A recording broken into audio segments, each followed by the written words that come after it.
Okay, the first step for tire removal is to remove the valve core.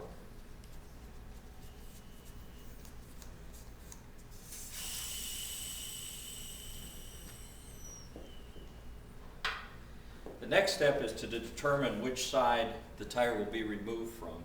And the tire would always be removed from the short side. So if you look at the back of the wheel, you can see the distance here is much greater than the distance here into the drop center. So you'd always remove it from the narrowest side. The first bead to be loosened would be on the removal side, so it would be on the narrow side. In positioning the tire with the bead loosener, you want to position it at the 2 o'clock position with the valve stem to avoid any damage to a TPMS sensor.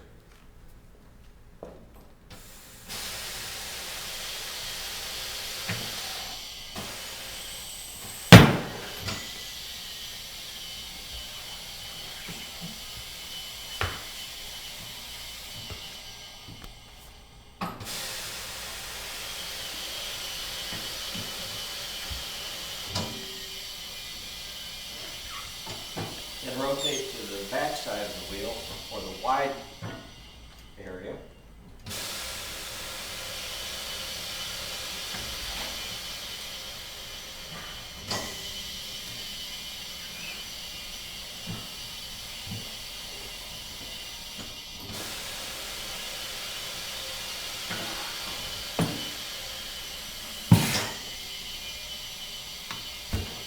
Once the beads are loosened, it's a good idea to use some bead lube on the back bead to prevent reseating.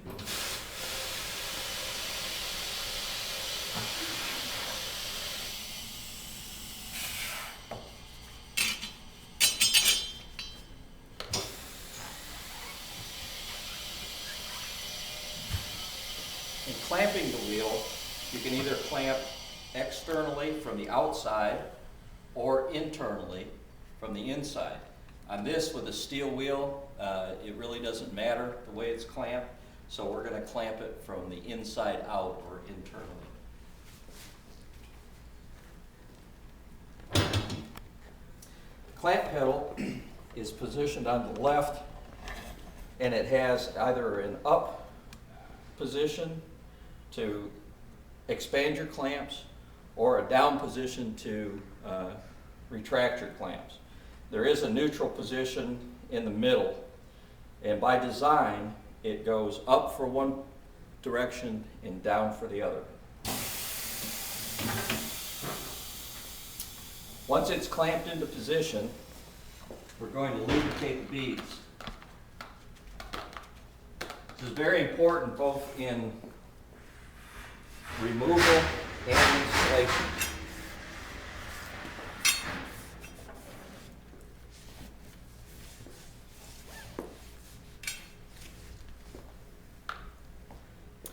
At this point, we're going to take the duck head, move it over to the wheel and down.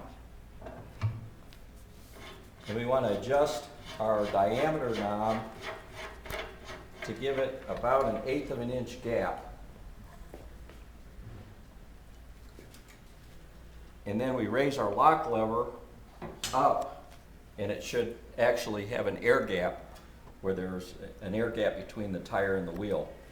You want to make sure that this is adjusted properly to raise up and lock into position. Next, we would go in with our bead lifting tool in this position.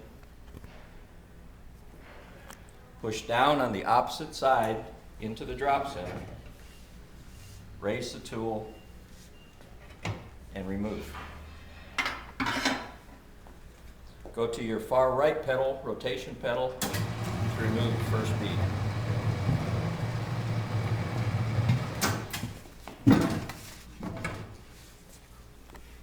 Second, it's a good idea to go ahead and lubricate that lower bead all the way around this time.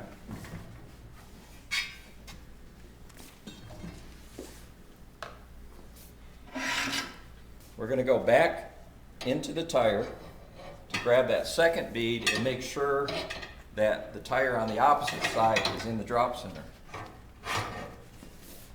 And again, remove the bead lifting tool.